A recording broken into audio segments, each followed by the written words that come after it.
We're going to start in Pakistan, this breaking news where the High Court has suspended former Prime Minister Imran Khan's recent conviction on corruption charges.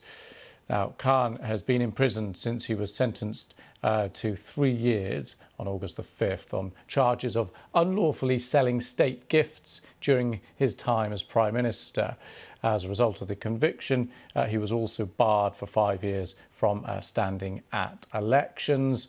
Suspension of the conviction doesn't necessarily mean that Khan will be free to walk out of jail or that he'll be allowed to contest the national election due later this year.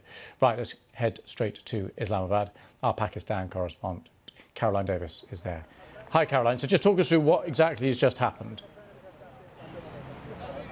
Lewis, this is complicated. So inside court, just behind me, the judges decided that Imran Khan's jail sentence has now been suspended until they hear his appeal on this particular case. It's the Toshakhana case. Back at the beginning of August, he was found guilty of not having declared gifts that he had been given, state gifts, that he then sold on. So he was jailed for 3 years from that point. Now, that jail sentence has now been suspended, but it doesn't mean that Imran Khan is about to come out of prison.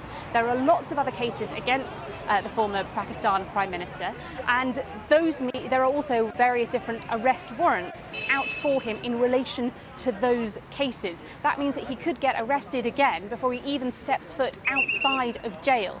Now, at the moment, Imran Khan's lawyers are trying to get a universal bail that would stop him from being arrested on any of those cases. Now, that seems like quite a big ask, Lewis. Now, even the lawyers here that I spoke to said the chance of them being able to get that, in their words, was about 70% chance that he will end up remaining in prison. So this looks like a lot of other court cases for Imran Khan's lawyers to go through. Now, the lawyers here were talking about the military establishment. The establishment is the shorthand term here in Pakistan for the military and intelligence services, who are roundly very politically involved. Now, many analysts have looked at what's happened to Imran Khan and essentially said this is the case of the establishment saying that they don't want him to be involved in politics, and so these various different cases have happened to be able to repress his ability to be able to stand in a forthcoming general election. Now, that means at the moment that they would also argue that the chances of Imran Khan getting out of jail will also depend on how the military establishment are feeling towards him at the moment, how the judiciary are feeling towards him. On the counter-narrative here, if you were to speak to the government, if you were to speak to any of those people inside the establishment, they would say this is all about the rule of law, that Imran Khan has broken various different rules of law, and that the fact that he's been found guilty in this case means that he should be in prison. So this is the sort of arguments that are going on currently in Pakistan. But the end result, though, is that although Imran Khan has had his jail sentence suspended in this particular case, it doesn't necessarily mean he's going to be out of prison immediately, and maybe not for a little while to come. And Caroline, just very, very briefly, can I ask you about his supporters? Because, of course, we've seen over the last few months his supporters take to the streets. There's been huge demonstrations. They seem to have been decreasing. I'd say demonstrations in support of Imran Khan, of course, against his treatment. What's the wider perception there across the country about what's going on?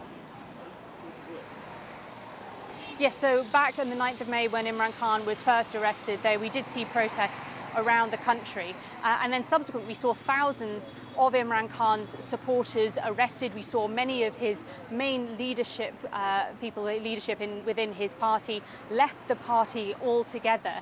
And since then, when he was arrested for the second time, which happened at the beginning of this month, we did not see those sorts of protests. We did not see that sort of uprising. Now, Imran Khan's party have said that that is because that there has been repression, that people are scared, that people don't want to come out onto the streets. Of course, the government say that that is because actually people don't want to follow him because of what they saw after the 9th of May when many of his supporters were accused by the government of having been involved in violent protests. I think the reality here is that while Imran Khan, when you speak to people on the streets, remains popular, many people are nervous to publicly declare that they are supporters of Imran Khan. So while we saw in court today many of his supporters, many of his lawyers who are out here and cheering and chanting for him, it is difficult to get a sense that the rest of the country are going to publicly come out, even if behind the scenes perhaps they are still supporting him. OK, Caroline, thanks so much for that.